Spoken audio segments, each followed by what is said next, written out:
Another interest rate hike is on the cards this week when the U.S. Federal Reserve makes its decision on Wednesday.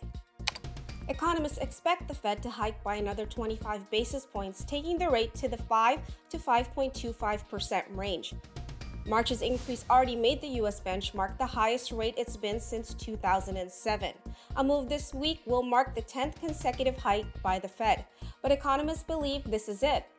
After this move, the central bank will enter a prolonged pause. The world's biggest economy is expected to fall into a mild recession in the second half of the year.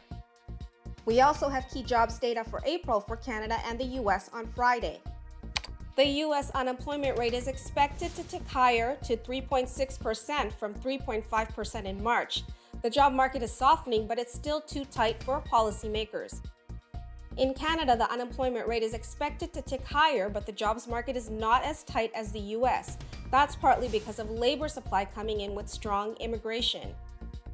Welcome to Advisor Lookahead. This is a weekly series where I get you up to date on investing and financial news. In earnings, big tech will continue to be in focus, with Qualcomm reporting on Wednesday, followed by Apple on Thursday.